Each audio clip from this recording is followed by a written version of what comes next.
Hi, this is Joel Persinger, the gun guy, and this is a road rant.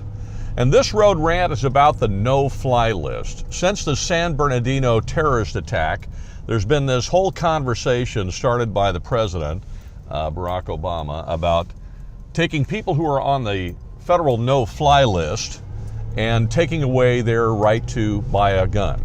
Now, first of all, I should explain a couple things. One, the majority of the people apparently that are on this no-fly list are foreign nationals anyway, and they have no right to buy a firearm in the state of California or in the United States. Period. So that's kind of a no-brainer and a non-issue. Then you get to the American citizens, and now that's a different conversation because the Second Amendment right to keep and bear arms is a right. It's not a privilege afforded to us by the federal government. So the federal government doesn't get to just take away that right with a stroke of a pen. They might like to. Well, there's no might. They would like to, but they can't do that. There's already been a federal judge just not too long ago who declared the no-fly list unconstitutional as it applied to Americans anyway. That's one problem. Secondly, do you know how you end up on the no-fly list? Well, if you do, you're the only one because nobody knows. It's a secret list. The only people who know how you end up on a no-fly list are the bureaucrats who put you there. And there's no due process putting you on the list. Some bureaucrat somewhere just decides that you're dangerous and you need to be on the no-fly list, and the next thing you know, guess what? You're on it. And there have been a number of people erroneously put on the no-fly list who should otherwise not have been on it.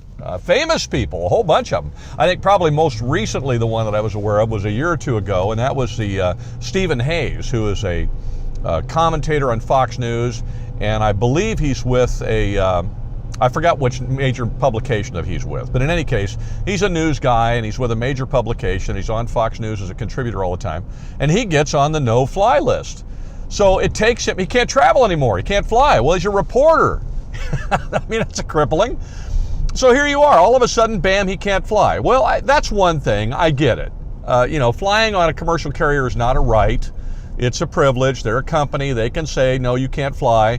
And I suppose the federal government, because they license commercial carriers, could always say, no, you can't fly because we license those carriers, and if they want to have their license, we're going to restrict flight to you, Mr. Hayes. But nevertheless, taking away your constitutional right to purchase or own a gun is a whole different conversation. Let's say that Joel Persinger, that's me, I end up on the no-fly list. Now, by the way, just so that you know, if you don't think you can end up on the no-fly list erroneously, I give you this little challenge. Go on Google or Bing and type your name into the search engine and see how many people across the United States happen to share a name with you. Well, however many there are, that's how many chances you have of being put on the no-fly list when you really don't belong there, because somebody somewhere shares a name with you, and the next thing you know, you're going to end up on the no-fly list when you didn't want to be, and that's not going to be a good thing. If the government then has the power to not just put you on this arbitrary secret list, but once they put you on it, there's no due process putting you there. They just decide it, and there you are. Now they can strip you of your Second Amendment rights. Bam! That's what the president wants to do. Strip you of your Second Amendment rights because they put you on an arbitrary list. Whether you're there accidentally or not, doesn't matter. You're on the list. You cannot purchase a gun. You can't own a gun. You can't do any of that. Okay, well, wait a minute. If the government can take away my Second Amendment rights, the rights that are guaranteed, I mean, they're my rights given to God, given by God, my right to self-defense, to preserve my own life. My Second Amendment does nothing more but guarantee that the government can't take away my right to keep and bear arms, which, by the way, they infringe all over the place anyway. And now we want to give them the authority and power to strip me of that right entirely. Well, if they can do that with the Second Amendment, why can't they do that with the Fourth Amendment? I mean, gee, Joel Persinger, we've seen your YouTube channel. We just put you on the no-fly list. We know you have guns. We're coming to your house. We're searching your house. I have 2 houses. We're searching both your houses. We're going to go through those properties, make sure you don't have a gun in any of those places. If you got a storage unit, you got whatever, we're going to search them all. We don't need a search warrant. We don't need due process. We don't need any of that. Because if we can strip your right to have a firearm through the Second Amendment, we can strip your right against unlawful and unreasonable searches and seizures from the Fourth Amendment. It's a simple thing. We took away one constitutional right because we put you on an arbitrary list. Why can't we take away another one? Isn't that what we'd like to do anyway? Isn't that the appropriate thing for the government to do to you? I think so, because I'm the President of the United States and I want to be able to have the power to do that. And oh, by the way, since we took away the Second Amendment, couldn't we take away your Sixth Amendment right to counsel? I mean, we think you're a terrorist. Not only can you not fly, can you not have a firearm, we're going to take away your Sixth Amendment right to have an attorney. And so when we're questioning you, you're not going to have an attorney present. We're going to lock you in some deep, dark room, because if we can strip you of one constitutional right just through some bureaucratic process without due process of law, we can strip you of all of them. We can take that. What keeps them from taking away the Sixth Amendment right to an attorney?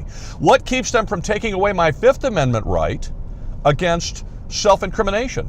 The right that allows me to refuse to answer questions. I don't have it. They could take that away from me too, couldn't they? If we allow them as citizens of the United States to strip us of our Second Amendment rights, what prevents them from taking away also our Fifth Amendment rights to not incriminate ourselves? For that matter, now they want to really be mean. They got me in this little room. I can't have an attorney. I have to answer their questions. I can't refuse to answer. And they've decided that, oh, you know what? You're on the no-fly list. You no longer have an Eighth Amendment right against cruel and unusual punishment. So we're going to get out the rubber hose treatment or the waterboarding treatment or whatever, and we're going to mistreat you and beat the snot out of you until you give us the answers we want to hear. Look, I'm all for protecting the country against terrorism, and we need to do that. I'm all for taking whatever legal steps that do not deny United States citizens their legal rights in order to battle terrorism. But allowing the government the power to strip a United States citizen of his or her constitutionally protected rights without due process of law is absolutely against everything the founders of this country wanted when they founded it in the first place. It strips us of any defense we have against the government. Look, if the government wants to put me on a no-fly list, first of all, there should be a judicial process, a legal process, due process to put me on the list if I'm a United States citizen in the first place. You want to put a foreign national on the list? Have at it. I don't care if you put them on there with the stroke of a pen, but not a United States citizen. You want to put me on the no-fly list? You better present evidence. You'd better give me the opportunity to defend myself against that evidence. You'd better take me to court. You'd better prove in a court of law that there is a reason for you to do that, just as it would be for you to go get a search warrant. Maybe I don't have to be there, but you've got to at least have a process somehow to demonstrate that I am a true threat, so that a judge somewhere or some authority somewhere where I have a right to defend myself makes that decision through due process of law, not just some bureaucrat typing in a computer or writing on a piece of paper and all of a sudden my name appears in this list. Furthermore, if you then want to take away my constitutional right to keep and bear arms, you'd better have a serious due process. You're talking about a constitutionally protected right of a United States citizen. So there better be a lot of evidence. You better have concrete evidence. You better have a really strong case that shows that I am a danger, or I'm a terrorist, or I have terrorist ties, or I have, I've gone to Saudi Arabia, or gone to some place and I've been in a terrorist camp, or I'm communicating with ISIS terrorists, or whatever the case might be, and I've become a jihadist. Whatever it takes, you're going to have to prove that through a due process before my right is stripped from me. It is absolutely atrocious. It's ridiculous to think that the government can then just, what Obama wants to do, or what some governors now want to do it at the state level, is just put me on a list and then say, because you're on a list, we're going to take your rights away, but we'll give you a process for you to go through to prove that you shouldn't be on the list and prove that we shouldn't have taken your rights away. Well, I'm sorry, but that's backwards. I'm a citizen of the United States, and I am subject to the Constitution. And Mr. Obama, you are the President of the United States, and you are subject to the Constitution as well. And you do not have the power, and I am not willing to give you the power, to strip United States citizens of their rights arbitrarily, just because as an elected bureaucrat, you decide that it's something you'd like to do, or that you assign that power to somebody in your administration so that they can just do it pell-mell whenever they want to, and then the poor citizen who ends up on the list erroneously has to fight tooth and nail to get themselves back off of it. By the way, I mentioned Steve Hayes a few minutes ago. That guy, it took him a long time to get himself off of the terror no-fly list, even though he's a public person, a famous person, even though he's a member of what they call the third estate, the news media that have tremendous power and tremendous authority in our culture. And I would submit to you that the reason he was able to get his name off of it as fast as he did is because he had direct contact with the Secretary of the Department of Homeland Security and was able to talk to him directly and let him know that it was an issue in the middle of an interview while on television. So there was the Secretary of Homeland Security on an interview on Fox News with Steve Hayes when Steve Hayes brought up the fact that he was on the terror no-fly list. And the Director of Homeland Security, Secretary of Homeland Security said, well, I'll take care of that. All right, now I want to ask you, okay, I got to tell you, now Lee, I'm just an average citizen. I don't have that kind of access. Do you? Can you pick up the phone and call some high-placed person in government and say, hey, I got on this list accidentally, can you take me off? I can't do that. I got to hire an attorney. I got to go through this lengthy process. It might take me forever to get myself off the list. And in the meantime, I cannot legally possess firearms. The government can come in their black-shirted stormtroopers and come to my house and search my house and take my stuff. This is the stuff we're talking about letting the government do. I'm sorry, but that's wrong. And as far as I'm concerned, that should not happen. That should not happen. That is a slippery slope like no slippery slope you've ever gone down before. And it's not one that you want to go down. So anyway, there's my rant. Now, I want to, just before I stop, I just want to say I understand that people are frightened. Me too. My family goes to work every day, and I'm concerned about my wife. I'm concerned about my kids. I think we all are. And we should be.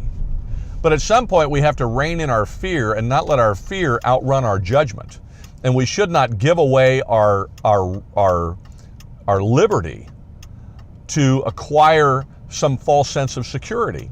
If we really think about it, if we really want to think about it, yes, terrorism is a big danger, but truthfully, and the way I'm driving right now while doing a video, this really accentuates the point.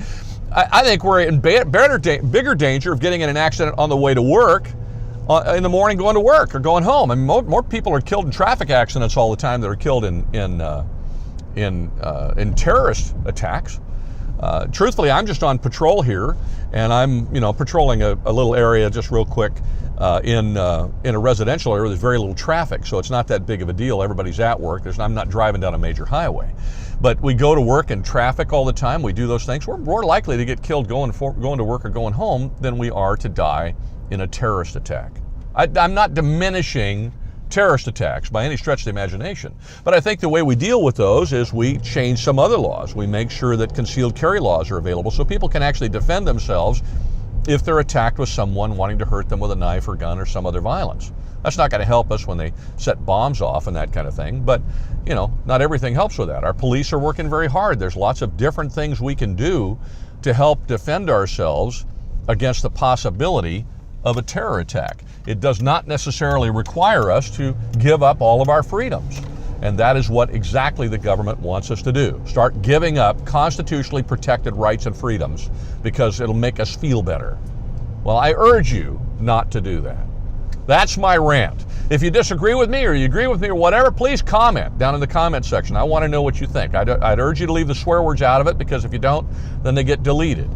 And let's try to be kind to each other and not be insulting. So, trolls, please don't leave your trolling comments. They get deleted too, just so that you know. And if you haven't already joined the National Rifle Association, I want to urge you to do that. Please do. I'm going to make it as simple as possible for you by placing a link right here on the video that you can click on to join the NRA. I urge you to do that because that's what's going to help us fight these kinds of overreaches by the federal and state government. The NRA is fighting these things tooth and nail, and frankly, they need your help. So for a very little bit of money, for less than it costs you to buy one box of ammo, you can join the National Rifle Association and add your voice to all of ours. The stronger they are and the more millions of members they have, the more effect they can have when they're dealing with these politicians and bureaucrats, which they have to deal with all over the place. Plus, there's lawsuits going on about this stuff all the time, and those things are, quite frankly, they're expensive, and the NRA needs the money to fight them. Anyway, thank you again for watching. Please like, subscribe, share me on Facebook, Twitter, Instagram, and all those other places, and have a wonderful day, a very Merry Christmas, and be safe.